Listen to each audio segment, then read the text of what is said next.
Pas d'inquiétude, on est à l'heure sur Grand Lille TV, 7h30 tout pile, vendredi 4 avril. Et voici l'actualité du jour dans votre métropole lilloise. En images, en 7 minutes, le journal préparé par l'ensemble de la rédaction ce matin.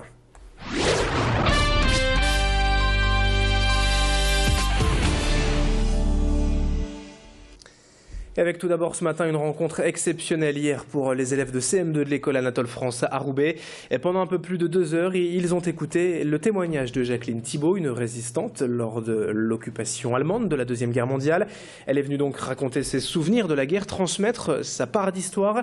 Une rencontre organisée d'ailleurs à l'occasion notamment du 70e anniversaire du massacre d'Ascq dans la nuit du 1er au 2 avril 1944, où 86 civils innocents furent fusillés par les SS. Pour les enfants de CM2 qui étudie la Deuxième Guerre mondiale en classe. C'est évidemment toujours très impressionnant de rencontrer quelqu'un ayant vécu ces horreurs. Pour eux, la guerre 39-45, c'est évidemment très lointain, parfois même un peu abstrait. Et ces échanges sont donc très utiles pour leur transmettre un peu de cette histoire. Une rencontre suivie hier à Roubaix par Macha Grunessen. Quelqu'un de vivant, parce qu'ils ont appris ça dans les livres. Alors, quelqu'un de... Il me voit là, moi en chair et en os. Vous ne savez pas qu'une fois, il y a une élève qui est venue m'embrasser les mains. Elle avait l'air de dire, mais elle existe, cette dame, ou elle n'existe pas? Et si, je suis un témoin, évidemment, j'ai déjà 87 ans, c'est quand même un grand âge.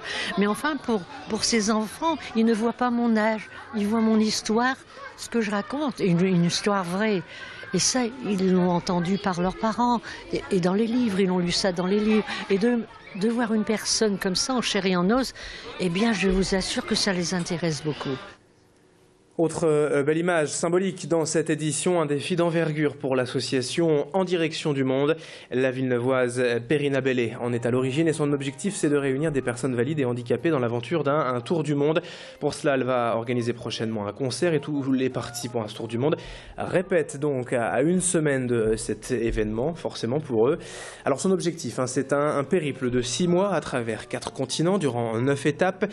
18 participants sont prêts à partir aujourd'hui et l'idée c'est d'associer à chaque fois une personne handicapée à une valide, chaque binôme ayant sa part du voyage en partant, chacun faire une des 9 étapes.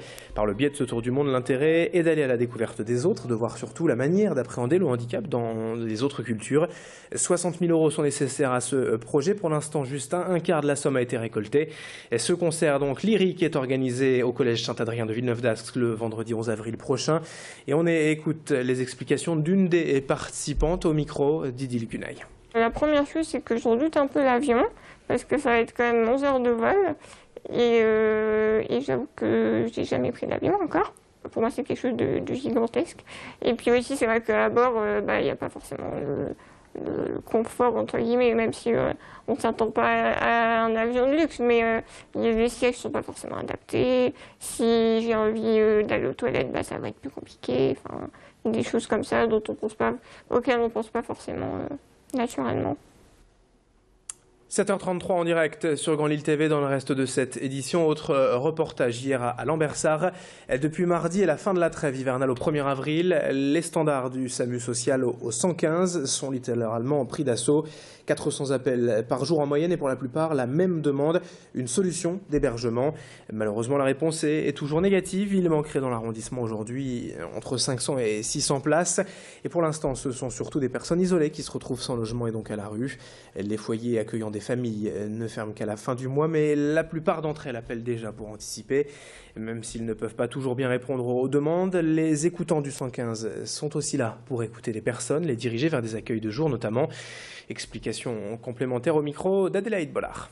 Pic d'appel, on avoisine les 400 appels jour pour des demandes essentiellement d'hébergement. Ça pourrait être un peu plus élevé puisque les familles ont été maintenues sur l'hébergement jusque la fin du mois, mais ça reste quand même une augmentation conséquente du nombre d'appels et par conséquent de nombre de personnes à la rue puisque nous avons moins de places d'hébergement proposées. Il faudrait qu'on puisse répondre et avoir des places libres. Ça ne veut pas forcément dire de la création de places d'hébergement, mais ça veut dire peut-être d'orienter les gens qui sont sur des centres d'hébergement, d'insertion vers du logement, enfin voilà, fluidifier l'ensemble du dispositif pour pouvoir répondre positivement à la demande d'hébergement. Quelques images encore dans cette édition pour conclure. En pleine semaine du développement durable, le Secours populaire du Nord et EDF ont organisé un rallye durant 3 jours avec des associations et des écoles lilloises. Près de 300 enfants ont ainsi participé hier à des activités, des ateliers pour connaître les bons gestes en matière de recyclage des déchets. On leur a également présenté le travail des associations à travers le monde pour puiser de l'eau dans certains pays où cette richesse naturelle manque cruellement.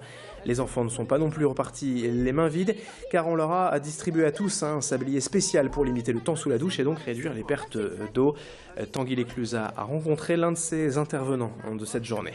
Aujourd'hui, c'est la bourse des parents, mais demain, ça va être leur bourse. Et c'est bien aussi qu'ils sachent ce qu'il faut faire ou pas faire. Alors, on n'est pas là pour donner des ordres, hein, mais des conseils, et je crois que c'est bien. Dans le cadre du développement durable, c'est ce qu'il faut. Rien que pour l'eau, par exemple. Alors, pour l'électricité, c'est encore pire, mais il y a 900 millions d'êtres humains qui n'ont pas accès à l'eau potable aujourd'hui. Et donc, je ne parle pas de l'électricité et tout avec quoi on vit. Donc, c'est bien aussi de l'approche avec les enfants, de dire quel bonheur ils ont d'avoir tout ce qu'il faut, mais en même temps, attention de ne pas consommer inutilement et regardons les choses telles qu'elles sont. Fin de ce journal, merci à vous de l'avoir suivi et merci de votre fidélité. 7h36 en direct ce matin, bon réveil à toutes et à tous. Dans un instant, la météo du jour et de votre week-end, ainsi que l'info au trafic. A tout de suite.